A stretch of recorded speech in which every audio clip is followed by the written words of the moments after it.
You already know what the fuck going on. What up, COA gang? It's your boy Trey Bills, and today I'm here to talk about the truth, what happened between me and Airi.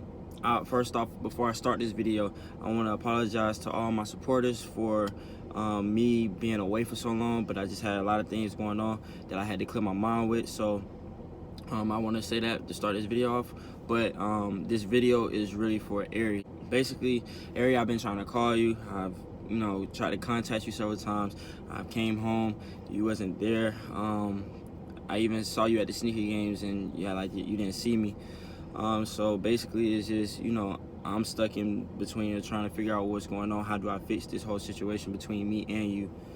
So I watched the video multiple times, and I'm gonna be honest, I really didn't think it was real because of the conversation that me and you had prior to the video being dropped.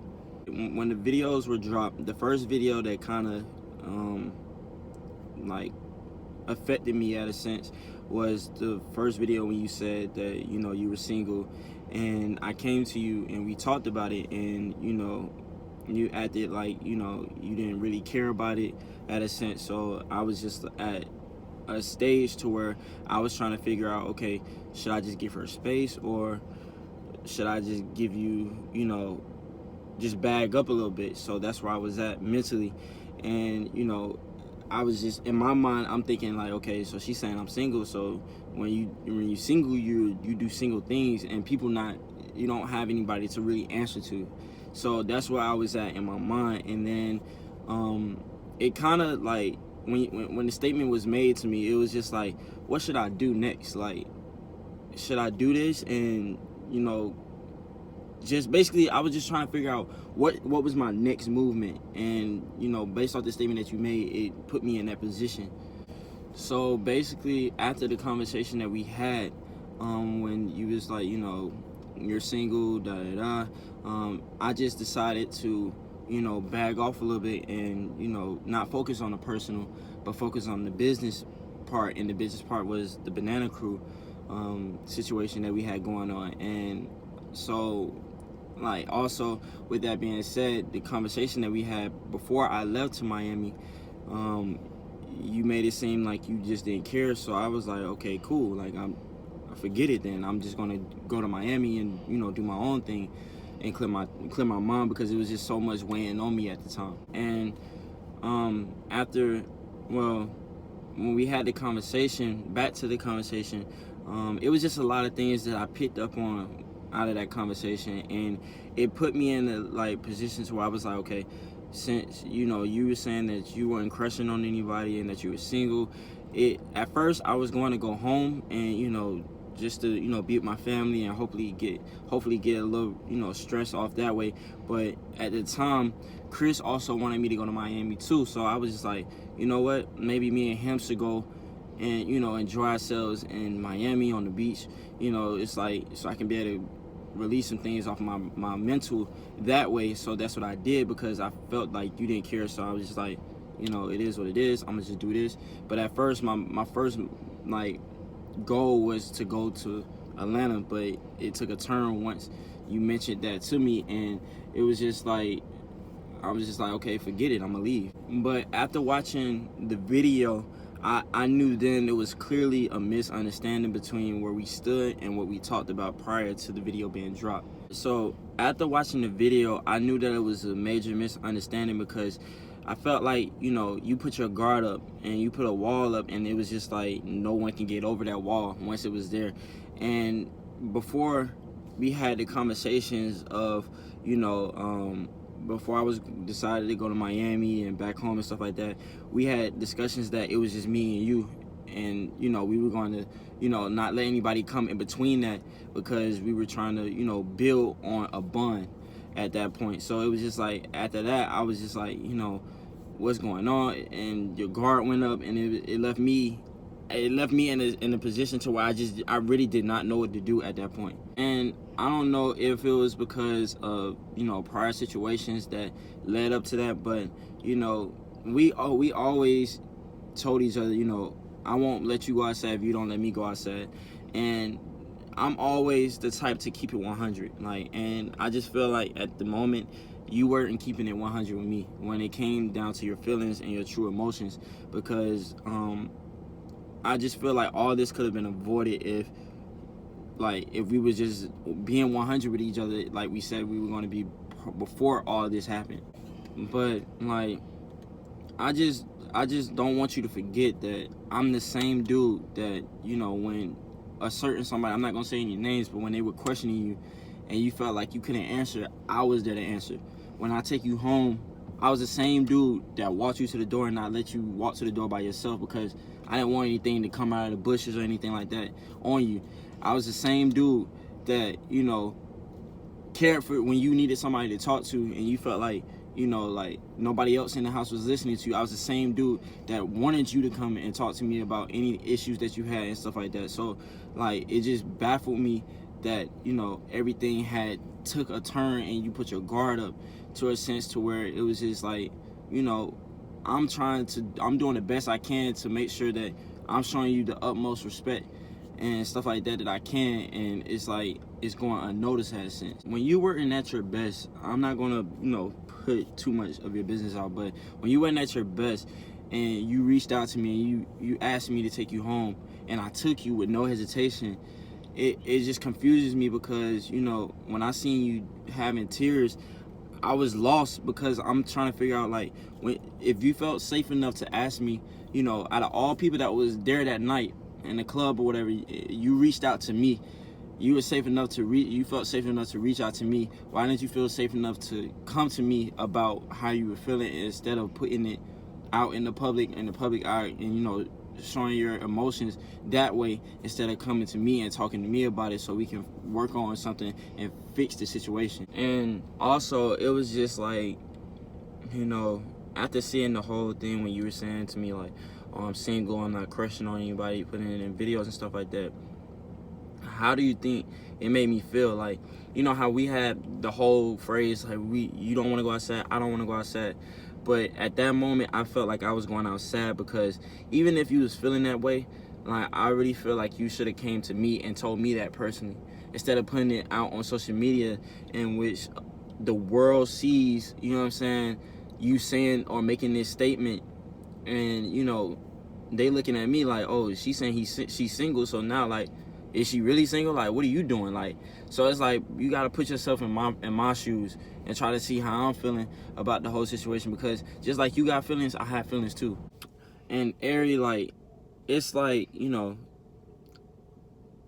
I'm like, the whole cloud chasing thing and riding your wave, like, you know me better than that, because like, we had discussions about this. So for you to allow people to, you know, even have that perception of me, it really angered me at a sense, like, because I'm like, I'm doing my best that I can to protect your feelings, and people coming at me about you, and I'm protecting you, and it's like, where's my protection? You know what I'm saying? Like, I need protection as well when it comes to, you know, not going outside.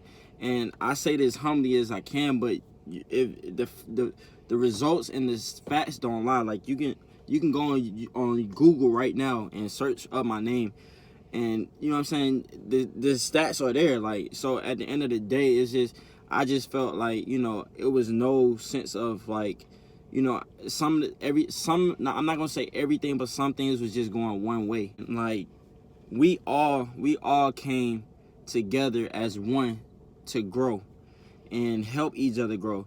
And that's all it is. There's no clout chasing going on with anybody that's involved in our house and in our circle and any of that, because we all had the same agreement. Okay, we're gonna help each other grow.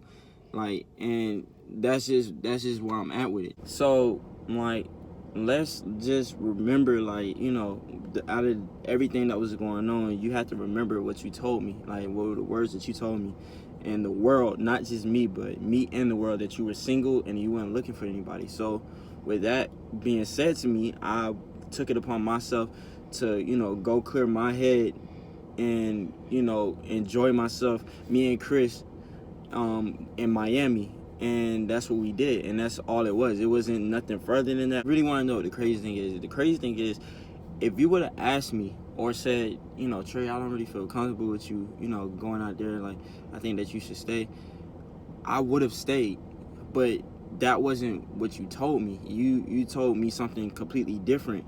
And, you know, me being a male, I'm not as emotional, but, you know, it did kind of like take a toll on me and weigh down on me. So I was just like, I need to get away. I need to, you know, go release this stuff off my mental.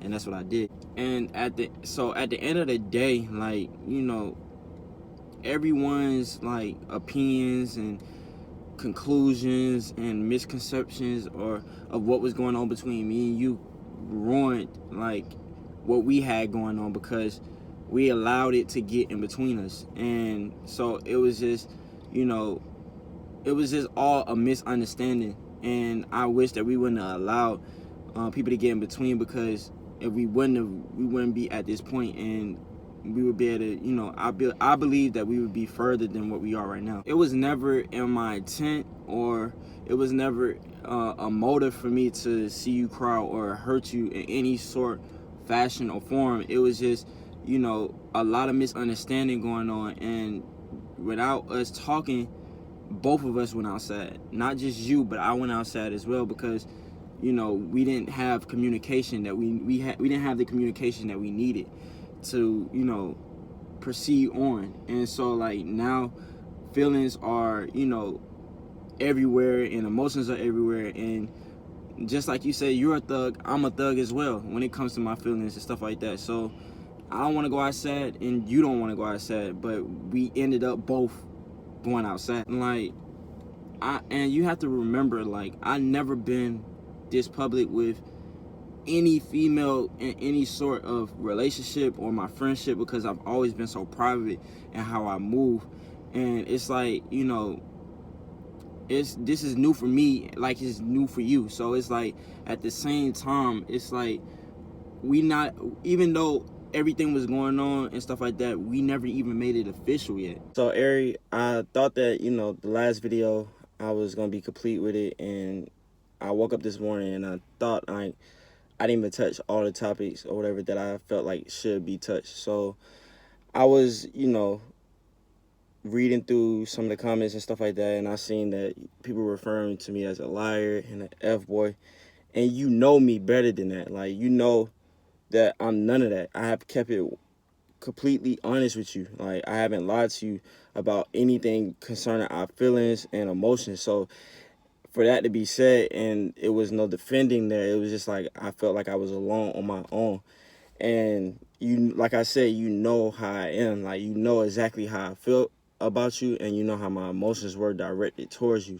And, you know, Airi, like, I really wish that, you know, knowing how I am with my heart and my feelings, I wish you would have came and told me that's not what you wanted, if that was the case. Because at the same time, I've never put myself in a vulnerable position to be heartbroken, because I've always had my guard up in a sense, so I wouldn't have to experience a heartbreak and be in a emotional place and stuff like that. So I just wish that if you were feeling different about the whole situation or about me, then you could have came and talked to me about it, and we could have went about it that way. So Airi, it's like, for me, I still value you as a person, and I still want to continue to be friends, and, you know, so on. But I understand that this is probably not something that you want to do, and or is something that you're not ready for. So